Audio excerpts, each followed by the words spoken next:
Mini boat house. Gauri Nagar नाम का एक गांव था। वहां लालू नाम का एक साहूकार रहता था। वो बहुत लालची था।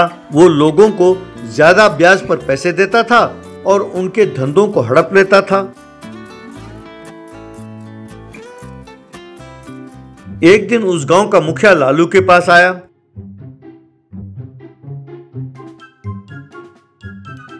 क्यों मुखिया जी, अभी ना बुलाए आ गए?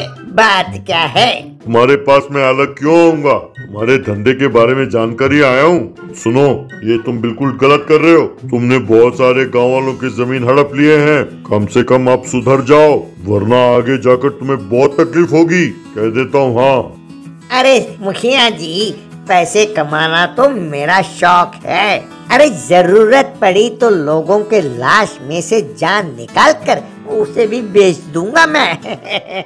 मुझे तो शर्म हया ऐसे कुछ भी नहीं है। अगर आप यूं दोबारा मेरे पास फालतू बकवास करने आए तो आपके बदन में से कपड़े निकाल कर उसे भी मैं नीलाम कर दूंगा। ये सुनकर मुखिया गुस्से में वहां से चला गया। एक बार गांव में तेज बारिश होने के कारण गांव के पास वाले नदी का बाढ़ टूट गया और सारा गांव पानी में डूब गया। सब लोग अपने वस्तुओं को लेकर एक टीले में जाकर बैठ गए। अब गांव के मुखिया से एक गांव वाला, मुखिया जी ये क्या हो गया? अब हम यहाँ पर टीले में जंगल में फंस गए हैं। तो थोड़ी देर के लिए तो हम यहाँ रह सकते हैं, लेकिन औरतों और बच्चों के साथ हम ज्यादा देर यहाँ नहीं रह सकते। उन्हें बहुत परेशानी होगी। देखते हैं, शायद सरकार किसी को भेज दे। यूं कह ही रहा था कि तभी लालू वहां पर एक मिनी बोट हाउस में आया।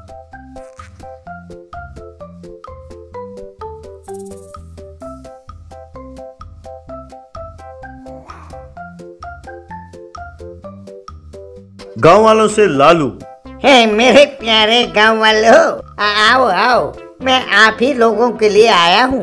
अरे भगवान की दया नहीं थी जो सारा गांव पानी में डूब गया, लेकिन मेरा मन आपके सेवा करने के लिए तिल मिला गया है। इसीलिए आपके गिरवी रखे हुए वस्तुओं से मैंने ये बोट हाउस बनाया और आपके लिए ले आया। आइए, सोचिए मत, ये आपकी संपत्ति है। मैं आप ही में से एक हूँ। आइए, अपने बच्चे और परिवार को बचा लीजिए। उसकी बात सुनकर कुछ लोग उसकी बोट में बैठ गए। अब लालू उन सबको बोट में बिठाकर उन्हें नदी के बीचों बीच ले गया। शाबाश, सब बैठ गए बोट में। चलो, अब आपके पास जो भी संपत्ति है सब मुझे दे दीजिए। अरे कमीने, मैं जानता था तो कुछ ना कुछ करेगा। सोच रहा था कि अब तक तूने मुंह खोला क्यों नहीं। तो क्या अगर हमने तुम्हें पैसे नहीं दिए तो हमें नदी पार नहीं कराओगे?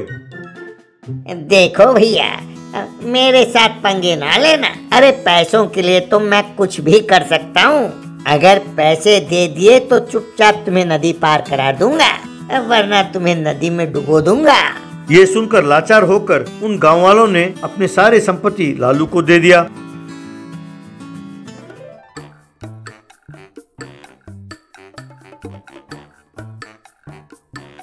इस तरह लालू लोगों को अपने नाव में बिठाकर नदी के बीच में जाकर उन्हें धमकाकर उनकी सारी संपत्ति हड़प लेता और फिर उन्हें नदी के दूसरी ओर छोड़ देता।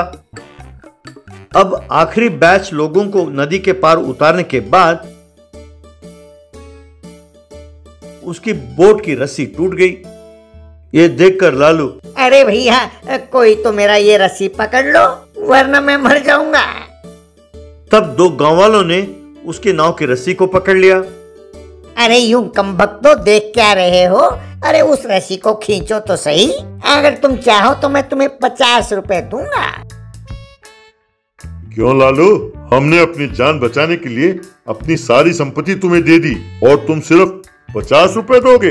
देखो, अब तक जो पैसे तुमने हमसे लूटे हैं हमें वापस करोगे तभी नाव को हम किनारे करेंगे।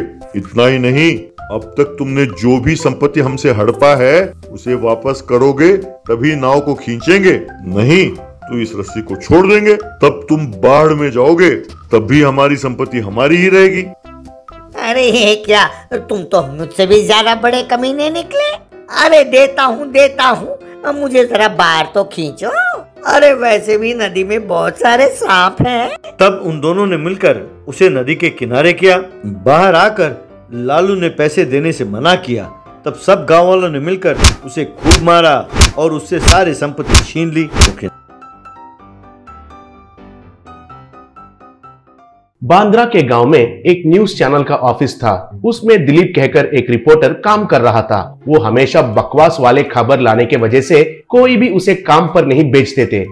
एक दिन दिलीप को गुस्सा आकर एडिटर के पास गया। तब एडिटर से दिलीप, सर ये तो बहुत अन्याय है सर, कोई भी मुझे रिपोर्टिंग के लिए नहीं भेज रहे हैं, कम से कम आप तो मुझे भेजिए, आपका नाम रोशन करता हूँ, कहा। तब एडिटर, अरे बाबू दिलीप, तुझे एक प्रणाम रे। तुम्हारे पिछले वाले झटके से अच्छा अनुभव हुआ है मुझे। मेरे घर में चोर गिरा है कहकर रिपोर्टिंग के लिए भेजा तो तुमने क्या किया? पुलिस वालों को उधर एक क्लू भी नहीं मिले जैसे किया। पूरा घर में सबसे ज्यादा छान मार लिया। जहां भी देखा तो तुम्हारा ही ज्यादा फिंगरप्रिंट्स मिले थे, इसलिए मेरे सारे गहनों को छोड़ना पड़ा। देखो बाबू, तुम्हारे वजह से मेरी बीवी से रोज डांट सुनना पड़ रहा है मुझे, और मेरे कानों से खून भी निकल रहा है, कहा। तब दिलीप, अरे वो तो नया सा ज्वाइन हुआ होना सर, इसलिए नौजवान का खून बहकर ऐसा कर दिया था। अब तो बहुत बदल गया हूँ सर, एक रिपोर्टिंग दीजिए सर, बस मैं क्या हूँ दिखाता हूँ। इस बार मेरे झटके से पूरा ऑफिस को शेक हो जाना चाहिए, कहा। तब एडिटर, अरे बाबू, तुम मेरे दोस्त का बेटे हो इसलिए तुम्हें जेल रहा हूँ, वेतन भी दे रहा हूँ। देखो ऑफिस में पेन्स और पेपर्स लाकर दो बस है, लेकिन रिपोर्टिंग के लिए बिल्कुल मत पूछो, समझ में आया? कहने से दिलीप बहुत गुस्सा होकर चला गया। बाद में दिलीप उसका दोस्त राठौड़ से मिलकर पटेल का चाय दुकान के पास जाकर चाय देने के लिए पटेल से पूछा। तब पटेल, देखो दिलीप, मैं तुम्हें चाय बिल्कुल नहीं दूंगा। पिछले बार क्या किया, हवा में उड़ने वाला मक्खी आकर चाय में गिरा तो मैं मक्खियों से चाय बना रहा हूँ कहकर मेरे ऊपर कंप्लेंट किया था, और उसके बारे में न्यूज में भी दिखाया। उसके वजह से मेरा इज्जत पूरा चला गया है, पता है? जाओ जाओ इधर से, कहा। तब राठौड़, ये क्या है रे, तुम्हारे इमेज इतना डैमेज हो गया है, मुझे कैमरामैन बनाओगे कहकर इधर आया तो तुम्हारा हालत ऐसा है? ऐसा है तो बहुत मुश्किल है। एक काम करेंगे, हम दोनों हमारे गांव वापस जाकर उधर हमारा होटल का देखभाल करेंगे, चलो, कहा। तब दिलीप, वेट मामा वेट, पहले एडिटर का टाइम आया, अब इस पटेल का टाइम आया, कल अपना टाइम आएगा, अपना टाइम आएगा, तब मेरा पावर दिखाता हूँ, तब तुम होटल को छोड़कर मेरे साथ परमानेंट कैमरामैन बन जाओगे, कहकर उधर से चला गया। कुछ दिनों के बाद दिलीप के गांव में बाढ़ आया।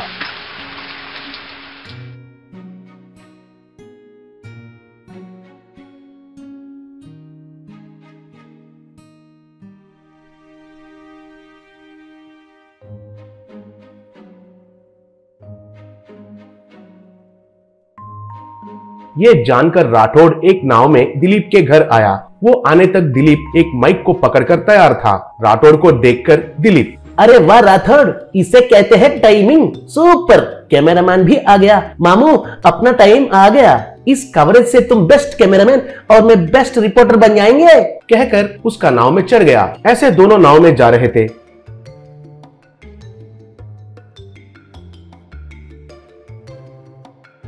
तब एक आदमी उसका घर के ऊपर छत पर चढ़कर बैठा हुआ था। उनको देखकर दिलीप राठौड़ से उसका फोन से वीडियो निकालने के लिए कहकर उनसे दिलीप, हेलो भैया जी, आपका घर डूबकर आप छत पर बैठे हो ना, कैसे लग रहा है आपको? नीचे पूरा पानी, बहुत अच्छा लग रहा है ना? मुझे एक डाउट है, अगर अभी आपका घर गिर गया तो आप कैसे रिएक्ट होगे? और एक छोटा सा सवाल है, अब अगर आपको पेशाब या टट्टी आया तो कहाँ जाओगे? कहकर पूछा। तब वो आदमी, अरे वो दरिंदर कहीं का, नाव में आकर मुझे बचाना छोड़कर ऐसे सवाल पूछते हो, तुम इंसान हो या जानवर, कहा। तब दिलीप, देखो भैया, आपका हालत रिपोर्ट करना ही मेरा ड्यूटी है, बचाना मेरा ड्यूटी नहीं है। अगर आपका जान इतना ही प्यारी है तो आप खुद पानी में कूदकर तैरते हुए अपने आप को बचाओ, लेकिन मुझे बचाने के लिए मत पूछो। I am only reporter, not a saviour, कहकर उधर से चला गया।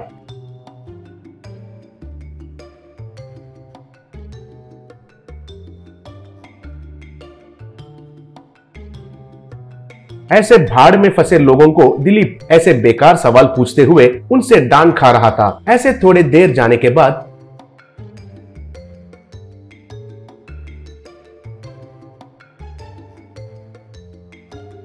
कुछ महिलाएं उनका सामान पकड़कर पानी में से जा रहे थे।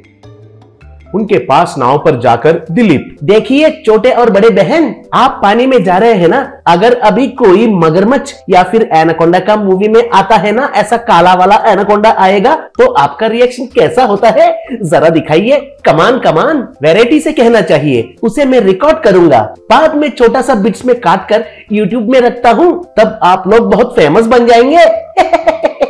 कहा। तब एक औरत, बहुत अच्छा सवाल पूछे हो भाई, अगर मगरमच्छ या एनाकोंडा आया तो क्या होगा? एक काम करते हैं, तुमको ही एनाकोंडा समझकर क्या करते हैं वो दिखाते हैं, और तुम्हारे दोस्त अच्छे से इसका वीडियो लेकर YouTube में अपलोड करेगा, ठीक है ना?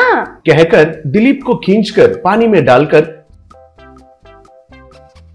सब मिलकर उसका खूब पिटाई किए थे। उनका मार नहीं सह पाकर दिलीप, नहीं नहीं, बस कीजिए, मुझे समझ में आ गया है, एक एनाकोंडा क्या 1000 एनाकोंडा आएंगे तो भी आपको कुछ नहीं कर सकेंगे, कहकर तुरंत नाव में चढ़ गया। वो देखकर राठौड़, अरे ओ दरिंदर कहीं का, इसे रिपोर्टिंग कहते हैं क्या? अब चुपचाप मुंह बंद करके बैठ जाओ। एक तरफ से बाढ़ आकर सब कुछ डूबकर लोग परेशान में हैं, तो तुम उनको बकवास के सवाल पूछते हो? तुम्हारे साथ रहूंगा तो मुझे भी मारेंगे, अब तुम कुछ मत करो, कहकर नाव में दिलीप को लेकर चला गया।